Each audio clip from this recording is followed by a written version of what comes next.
everybody. Welcome to Math 251, Calculus 1. My name is Blake Winter, Professor Blake Winter, Dr. Winter. I actually prefer usually if my students call me by my first name, but if you prefer using a title or whatever, you can call me Professor Winter or Dr. Winter. If you need to get a hold of me, the best way to do that is using email. Now, this email is in your syllabus. We're going to go through the whole syllabus here in a moment anyway, but I figured I'd throw it up on the board. It's bkw42@medaille.edu. For those of you who are actually physically present on campus, my office is in the Huber building in 122, so it's on the first floor. It's kind of, if you're coming from the main building, you come right in the entryway. I'm not too far from that. Huber is a fairly simple building. You come through here, I think you'll find it if you just wander through the first floor. And if you can't find it, you can ask anybody. They'll point you in the right direction. My office hours are probably going to be Monday and Wednesday from 12:30 to 1:30 and Tuesday, Thursday from 2:55 to 3:55. In terms of helping people online, I'm going to try to be online in a Blackboard Collaborate session that you can just join whenever you want to during office hours and ask me whatever questions you might have that way. So, before we start into any actual mathematics here, I figured that we could take a minute to just run through the syllabus here. You can find the syllabus on Blackboard, and if you're watching this, I'm sure you already have figured out how to find things on Blackboard and such. So, one thing I do want to apologize for, I just fixed this, but apparently I uploaded a version of the syllabus that was essentially blank except for one paragraph. You now have the full syllabus up there. So, as long as you didn't try to get the syllabus too soon, you would only have seen the full version. Okay, so for this course, we're going to be using this textbook. Let me hold it up so you can see it. It is James Stewart Calculus, 8th edition, Early Transcendentals. I believe this is the Early Transcendentals one. Do I have the wrong textbook here that somebody gave me? I have access to the electronic textbook, and you guys have the correct textbook, but let's make sure that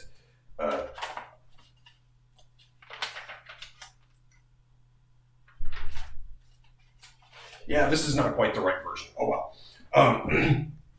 That's okay. The correct version is in there. It's Stewart Calculus, Early Transcendentals, 8th edition.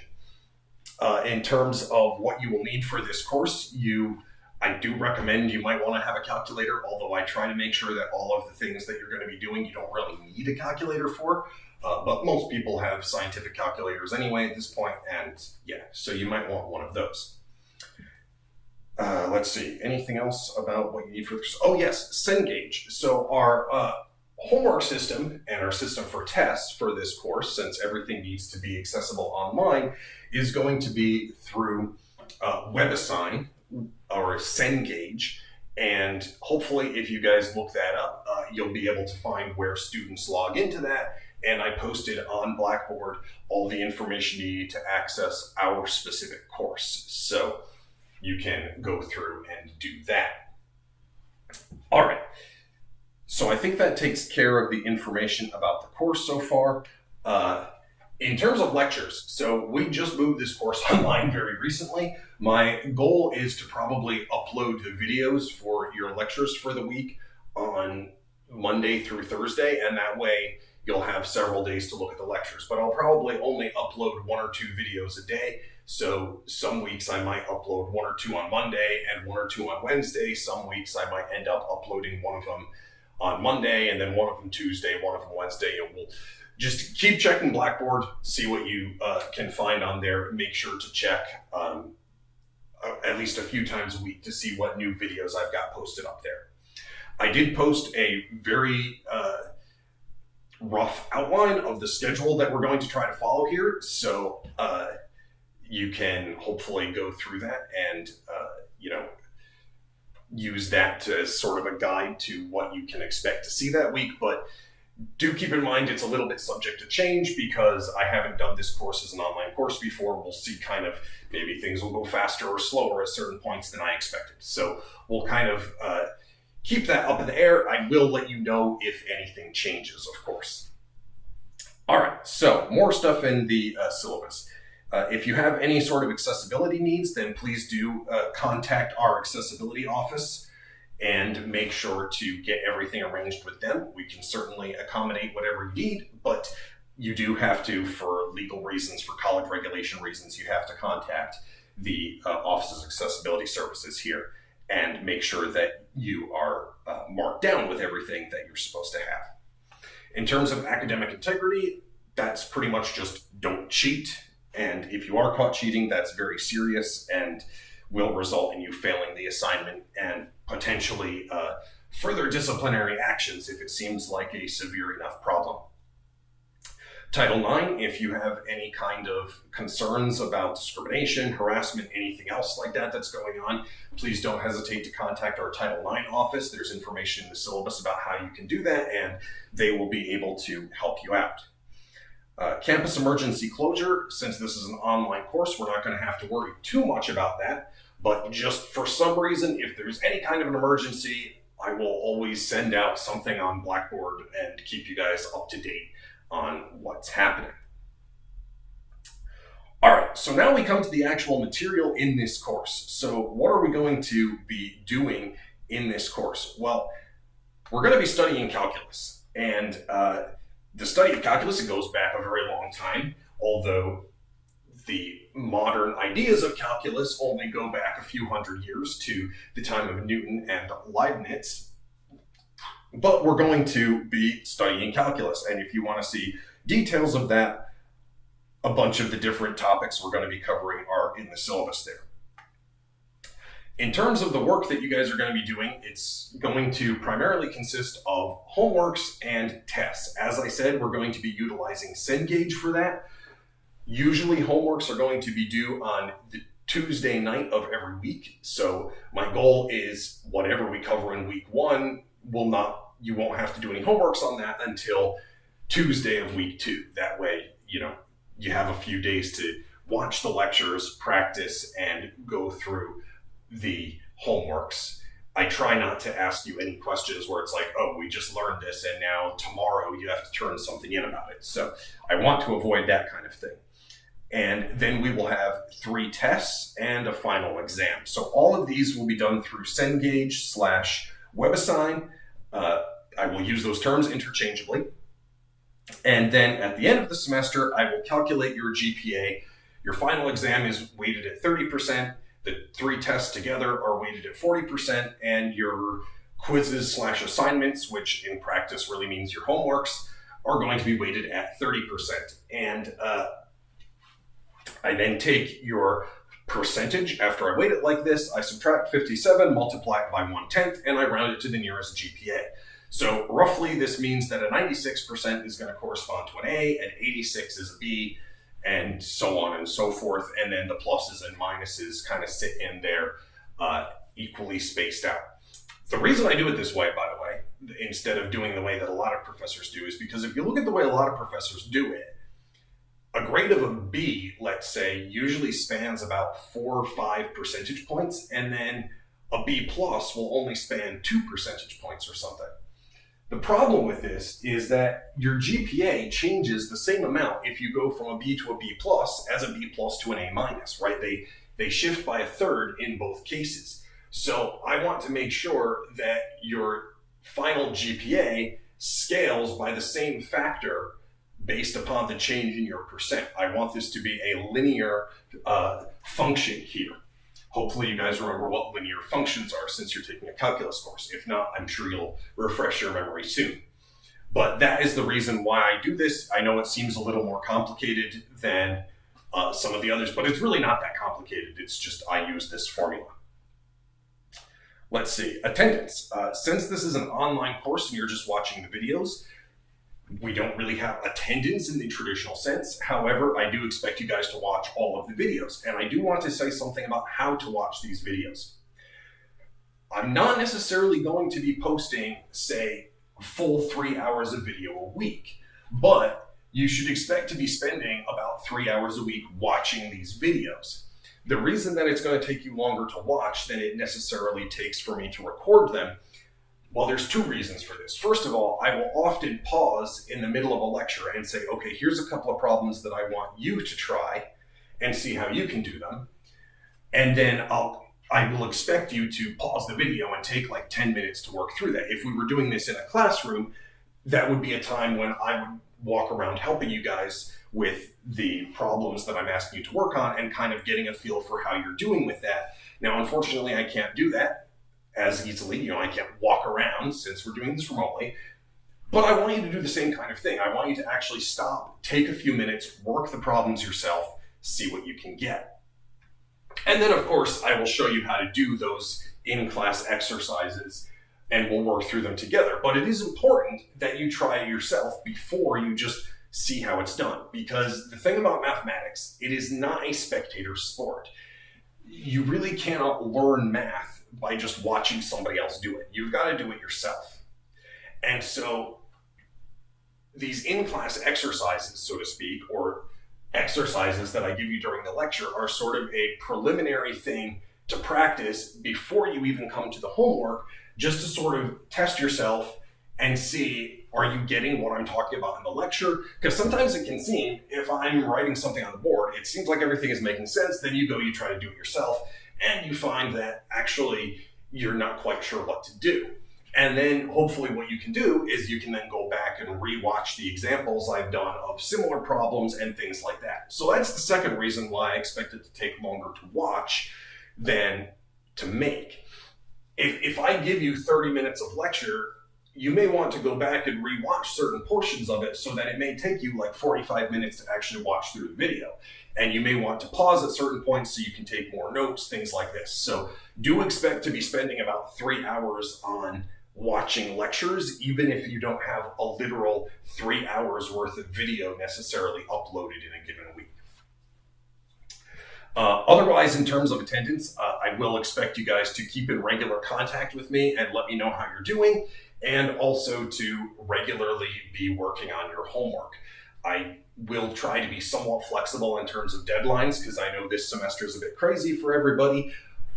But I want everybody to continually be practicing this stuff, so I do have these homework deadlines every week, just so that everybody spends some time each week working on the assignments and keeping up with everything. In terms of if you do need to have an extension or if there's an emergency or something, just let me know as soon as possible and we can work out alternative arrangements. All right, I think that takes care of everything that is in the syllabus. So let's jump right into doing a little bit of stuff out of chapter 1. That will hopefully be primarily kind of a refresher for you to remind you about some of the stuff that we're going to be repeatedly using throughout this class.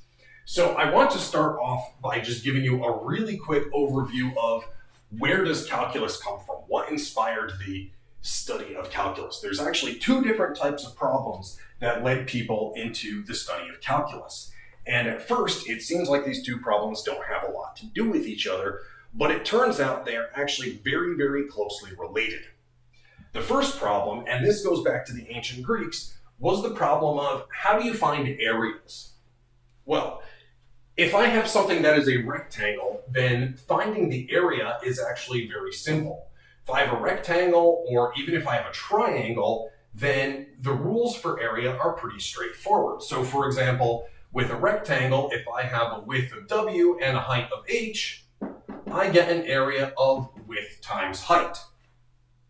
If I have a triangle that has a base of B and a height of H, then the area is equal to the base times the height times a factor of 1/2. So that's not too difficult to work out. You can get this stuff, using geometry things, and there it is. But what happens if you wanted to find the area of something like, let's say, a circle? Okay, now here is where you're going to discover that I have almost no drawing skills. So this is supposed to be a circle. It doesn't quite look like a circle, but that is what it is supposed to be. So a circle, of course, consists of all the points that are a radius r away from some central point. And what is the area of this? Well, we know that the area is supposed to be pi r squared, but there's actually a couple of different questions here. First of all, why is it proportional to the radius squared? Because if you just look at this, why would you think it's proportional to the radius squared? Turns out there is a really good reason for why it is proportional to the radius squared, but it's not necessarily obvious right off the bat. The other thing is, what in the world is this proportionality factor, this pi? Well, assuming that we know that it is proportional to the radius squared, and we just want to know what is the factor of proportionality, how do we calculate that? The way that the ancient Greeks used to approximate this proportionality pi is essentially they said, well, let's approximate this thing.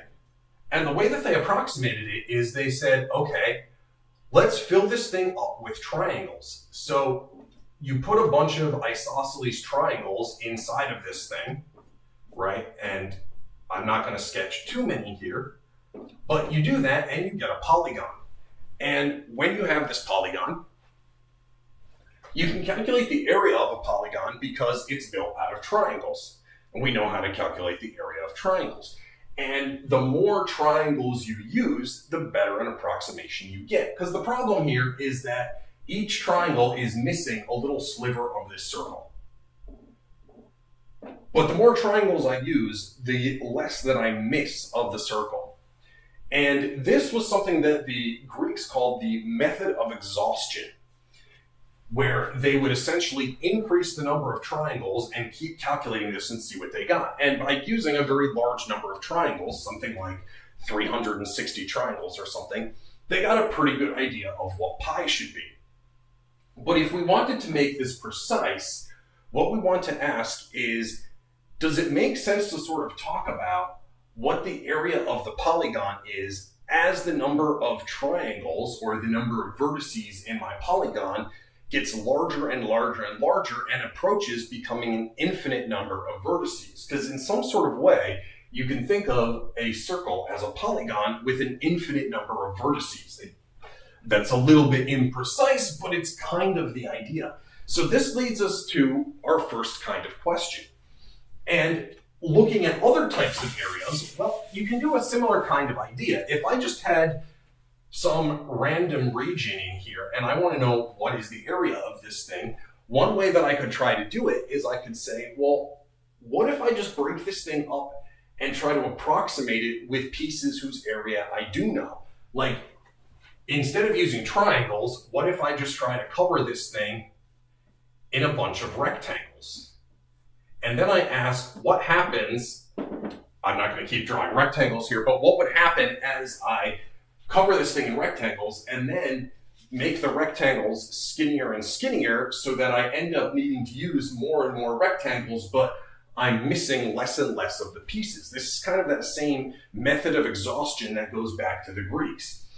And it turns out that this is one of the parts of calculus. What does it mean to say that we're taking the number of rectangles and making an infinite number of rectangles? I apologize about the ruckus. This is the heater in my office. It makes noise sometimes. Unfortunately, there's not much I can do about it. So hopefully it's not too bothersome to you, but yeah, there we go. The other type of problem that led us to the study of calculus was the question of what does it mean to talk about things like velocity? What does it mean to talk about the rate of change of a function at a given point? See, it's easy to talk about the rate of change of a function because we can say that the average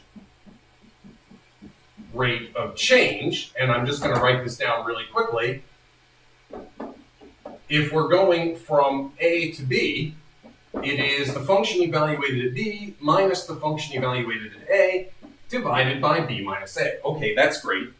However, it has a little bit of a problem. The problem here is that it doesn't tell us what it means to talk about an instantaneous rate of change. In other words, it doesn't tell us how is the function changing at a given point. What is the rate at which it's changing just at that one moment? It only tells us how to deal with averages between two different points. And if we wanted to try to make sense of the instantaneous rate of change, well, one way to kind of think about that would be to ask ourselves what happens as these two numbers, A and B, what would happen if we started pushing those points, those numbers, closer and closer together? Is there some sort of sensible way to make sense of, to sort of think about what is going on? Because ultimately we would end up dividing by 0 as we push them on top of each other. So we can't just say it's 0 divided by 0, because that doesn't make any sense. But we can ask, is there some sort of overall behavior here that that has a sort of a sensible behavior going on here? In other words, if we were to think about this graphically, the average rate of change, as you probably remember, hopefully remember, let's say here's my point A, here's my point B, here's my function. The average rate of change goes like this, right? But it gives me this line with a certain slope. And then as I take B and I start moving it along here, I end up with lines with other slopes. Well, eventually, maybe as the point B gets pushed all the way towards A, maybe these lines all sort of get closer and closer to a line with one specific slope. And in that case, it would make sense to say that line, the slope of that line, is the rate of change at the point A. Now, the common factor here, there's actually multiple relationships between these two problems.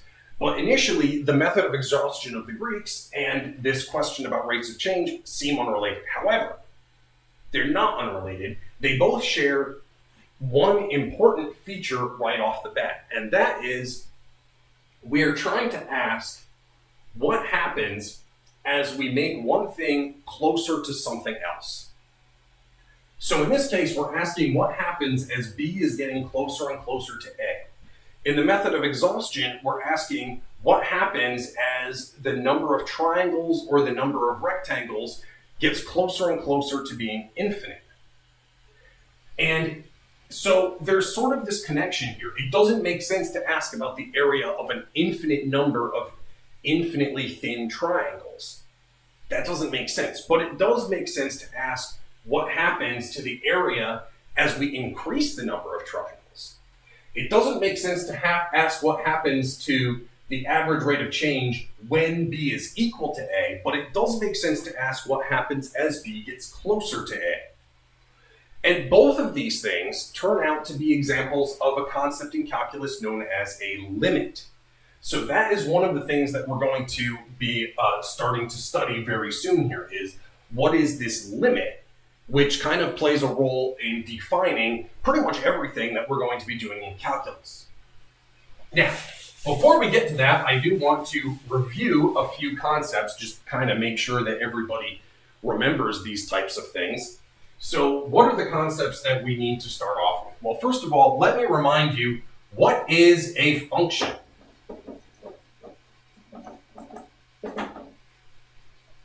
Well, you guys have probably seen functions before since you are calculus students, but I do want to make sure that everybody remembers what they are. And I also want to give you kind of a technical definition before we talk about sort of what are the practical things that you want to remember. Okay, so technically speaking, before we define a function, we should start by defining a relation. A function is a special type of relation. So a relation consists of three parts: a set X, a set Y, and a set of pairs, ordered pairs X comma Y, with little x coming from big X and little y coming from big Y. So a relation is just a set of ordered pairs. The first thing in the pair comes from one set, and the second thing in the pair comes from a second set. Now, how does this play into our usual idea of a relation, like less than? Less than is a relation, but how would you think about it as a set of pairs? Well, the way that you would think of something like less than as a set of pairs, it's the set of all pairs of real numbers where the first number is smaller than the second number. And the two sets in this case would just be the real numbers in both cases. They would actually be the same set, which is fine. So that is what a relation is. A function is a special type of relation. So it is a relation where if x1 comma y and x2 comma y are in the set of pairs, then x1 is equal to x2. Why is this so important? Why is this so special? Well, the reason it's special is because it means that everything in the first slot gets uniquely mapped to something in the second slot. And that's really important because in general, a relation doesn't have to have that property. Like 1 is less than 2, 1 is also less than 3. It shows up in a lot of different pairs as the first number in the pair. But with a function, that is no longer the case. You only get one pair with a certain number in the first slot. You don't get multiples. And because of this, we can come up with a name for the function, let's say f, and then what we say is that f of x1 is equal to y. So we would say, if I plug in the number x1 into this function, if I look for which pair has that x1 in the first slot, the thing that's in the second slot is this y. So a function actually gives us a way to think about going from one set of numbers to another set of numbers in a uniquely well-defined way. And this is probably the way that you are used to thinking about functions. So a function takes things from a domain to a range, and it does so in a unique way. The domain is the set of numbers that show up in the first slot. The range is the set of numbers that show up in the second slot. And we can define functions by literally just giving the set of pairs if we wanted to. So for example, this would be a function. Here is a set of pairs. Let's say 0, 4, and then -1, 2, and then let's say +1, 5. If this is the function f, then another way of thinking about this is that f takes 0 and it sends it to 4. F takes -1 and it sends it to 2. F takes +1 and it sends it to 5. And we use this kind of notation, and we read this as f of 0 equals 4 to indicate this. The domain, in this case, the set of numbers that you can put into the first slot is going to be the set -1, 0, and +1. And the range, the set of numbers that you could get out of the function, is going to be 2, 4, and 5. So this is one way of thinking about functions, and this is one way of writing out a function. Another way of writing this same kind of thing is to give a table where we list things in the domain and in the range. So we could say, here's a table with the domain and the range for this function, and then 0 gets mapped over to 4, -1 gets mapped over to 2, +1 gets mapped over to 5. So this is another way of writing out a function. The problem with both of these methods is that it gets kind of tricky to write them out in full like this, right? If I'm talking about some general function where the domain isn't just a finite set of numbers, well, then things are a bit tricky. I can't, I don't want to have to try to make an infinitely long list. I don't want to write an infinitely long table. For one thing, it's physically impossible. For another thing, it would take a long time. So we need another method of talking about these functions. And one way of doing that, and this is something that you're probably more familiar with than what we just said about functions here. One way of doing that is to define functions by using expressions and equations. So one thing that I can do if I want to is I can define a function.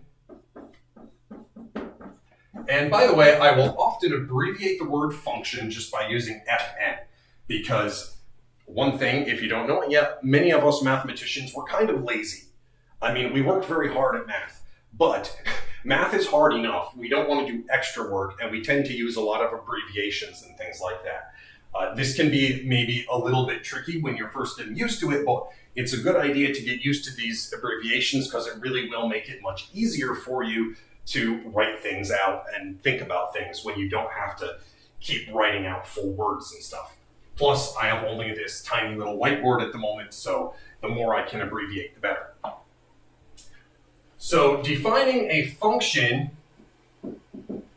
using an equation, what I can do is I can tell you something like f of x is equal to, and then I can give you some algebraic expression involving x, like maybe I want to do 2x minus 1. And then all I need to do to specify what this function is just need to tell you the domain. So maybe in this case, I'm telling you that the domain is going to be the closed interval between 0 and 5. Now I could make the domain something else if I wanted to, but that would change the function. So in this case, I just want the domain to be from 0 to 5. And then what do you do with this? Well, if you want to know where does this function, what is this assigned to any given number in the domain, you would just evaluate this expression with x being set equal to whatever you want to know. So for example, f of 2 would be equal to 2 times 2 minus 1, and that comes out to be 3.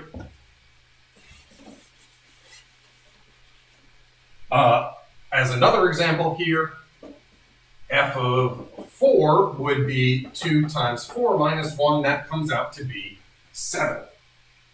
So, as one more example, because I want to make sure that you kind of see what happens in this case, f of minus 1 in this case, this would be undefined. And I want you to take a minute to think about why would this be undefined.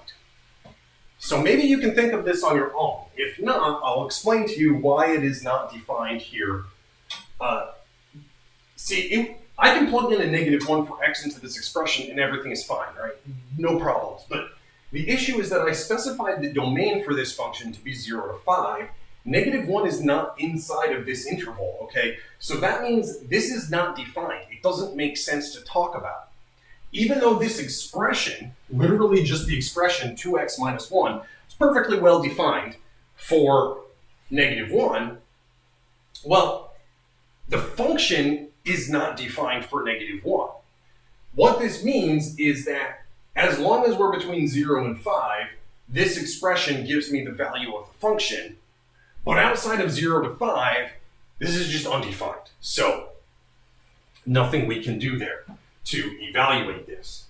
And that's a very important thing. You want to keep in mind what the domain is whenever you're thinking about a function, okay? So, sometimes, of course, the expression itself will be undefined for certain points, and then it's kind of obvious that we have to restrict the domain. So, for instance, if I have a function g of x, and I tell you, well, this is always equal to 1 over x minus 3, I know that I can never divide by 0, so the domain can't include x equals 3. In other words, 3 is going to have to be excluded from the domain if g of x is always given by this expression.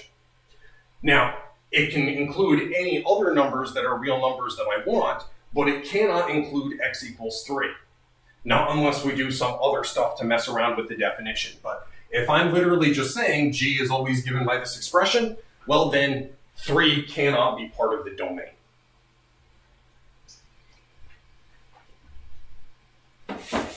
Now, let's take a quick look at what does it mean to graph a function, let me remind you of that. So graphing a function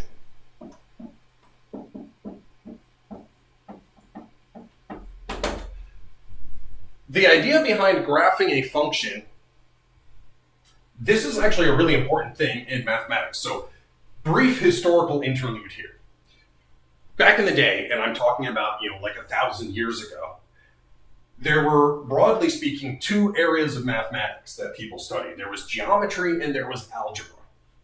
And historically, if you look at the different cultures, most cultures studied both of these, although there were slightly different emphases depending upon where you were at. So for instance, if you look at the Greeks, they really liked geometry. If you look at the Hindu mathematicians or you look at the Arabic mathematicians, they were studying more algebra. Now, of course, the Greeks studied algebra, the Hindu and Arabic mathematicians studied geometry.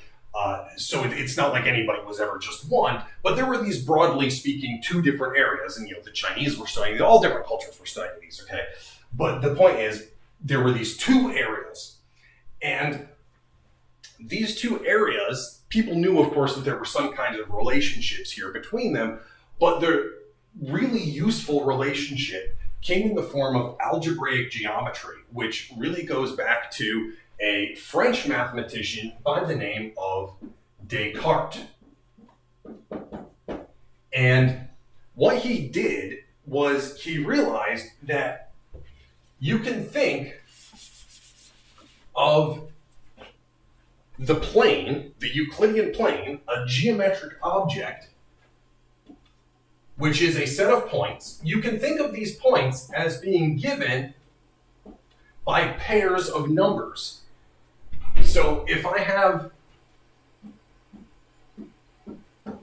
some point in the plane, what I can do is I can put a grid down on the plane, and I can consider one direction on the grid X, one direction on the grid Y, and then I can specify any point here by giving the X and the Y coordinates. And you can think of this sort of like telling somebody the intersection of two different roads, like meet me at the corner of 1st and 15th or something like that.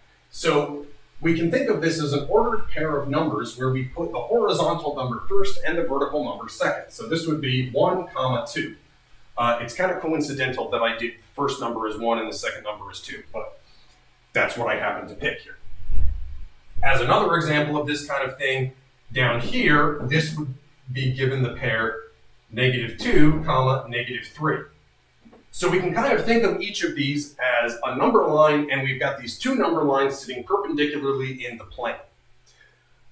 This sort of setup is known as the Cartesian plane.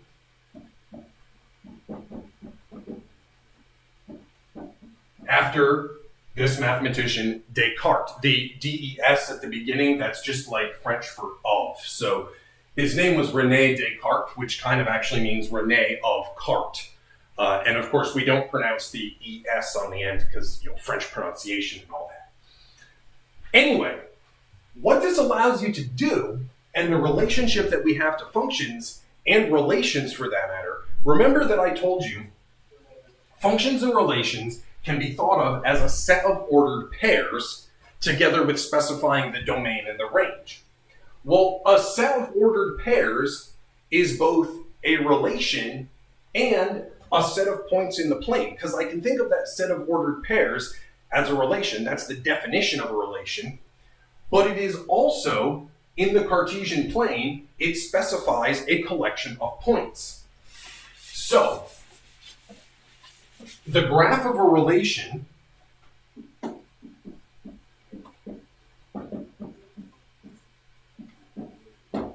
is the set of points whose coordinates are pairs in the relation. So every relation defines a set of points in the plane, and every set of points in the plane defines a relation. And this is a really, really great discovery because suddenly it shows us geometry problems are actually translatable into, well, not necessarily algebra problems per se, but algebra-like problems. And algebra problems all have a corresponding geometric interpretation. And this idea, which is known as algebraic geometry, this is a really deep idea, and it continues to give rise to amazing and interesting discoveries to this day. People are still working on ideas that, they're more complicated. People have upped the complexity of what they think about here, but it all really comes back to this fundamental idea that there is a correspondence between algebra and geometry. Now, this is true for any given relation, but in particular, functions are a special kind of relation. And so we can think about the graph of a function. And so if we think about a function,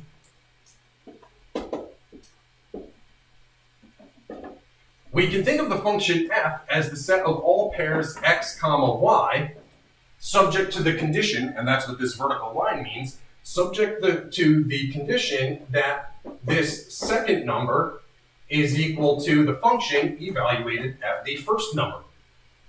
But we can also then think of this as a set of points in the plane whose coordinates are given by these pairs. So this defines a set of points in the plane. And this is called the graph of the function. So as an example of this kind of thing, let me get some space here. As an example of this kind of thing, let's suppose that I have the function f of x is equal to x plus 1. Well, then what I'm going to get is, when I look at my plane, I'm going to have a set of pairs where the second number is always one bigger than the first number. So we're going to go through like 0, 1, 1, 2, 2, 3, minus 1, 0. Okay.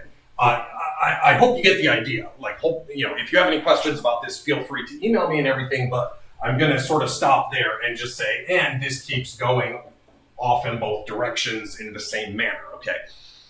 When we indicate, when you make a sketch of a graph, you rarely are going to be able to sketch the entire graph, especially if the domain is infinite, as it is in this case. So instead, you just kind of want to go through and indicate the important features of the graph. And we'll be talking more about how do you decide how to do this later on. Okay, so that's the basic idea of a function and the basic idea of a graph.